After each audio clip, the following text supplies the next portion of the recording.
সংবিধান মানতে মানতে সাংবিধানিক উঠে নির্বাচিত হয়ে এখানে আসলাম, সাংবিধানিকভাবে শপথ নিলাম, সাংবিধানিকভাবে এখানে আলোচনা করছি, সাংবিধানিকভাবে এমপি হয়েছি এবং সংবিধান অনুযায়ী এখানে আলোচনা করছি, সমস্ত কিছু রুলস এন্ড প্রসিডিওর মানছি।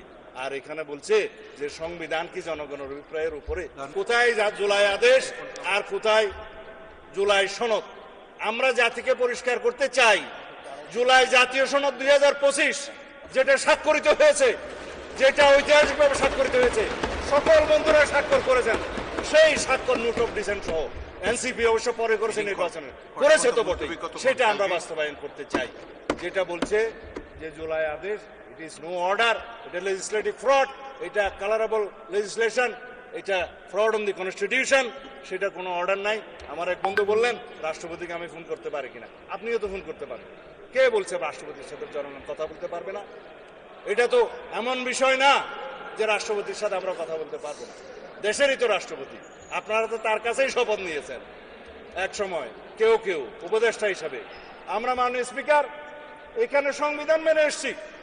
জিজ্ঞেস করুন প্রত্যেকটা সদস্যকে, তারা যে ফর্মে শপথ নিয়েছে, এটা 148 অনুচ্ছেদ অনুসারে, তৃতীয় তফসিল অনুসারে ছাপানো শপথ। যার কাছে শপথ নিয়েছে সংবিধান অনুসারে তার কাছে শপথ নেওয়ার কথা। যার কাছে স্পিকার, ডেপুটি স্পিকার নাই, প্রধান নির্বাচন কমিশনের শপথ নিয়েছে। এটাও এখানে আমরা সংবিধান মেনে এসেছি। আমরা এখানে এসছি, এই সংসদে সেশন ডিক্লেয়ার করেছে রাষ্ট্রপতি, এটাও সংবিধান অনুসারে এখানে রাষ্ট্রপতি ডিক্লেয়ার করেছে, স্থান নির্ধারণ করেছেন। 73 অনুচ্ছেদ অনুসারে তিনি এখানে ভাষণ দিয়েছেন, এগুলোও সংবিধান অনুসারে এসছেন। আমরা যে রাষ্ট্রপতির ভাষণের উপরে আজকে আলোচনা করছি, এটাও তো সংবিধান মেনে আলোচনা করছি মাননীয় স্পিকার। সব কিছুতেই আমরা সংবিধান মানছি, আর এখন সংবিধান ভালো লাগে না এই বক্তৃতা মাননীয় স্পিকার শুনতে চাই না।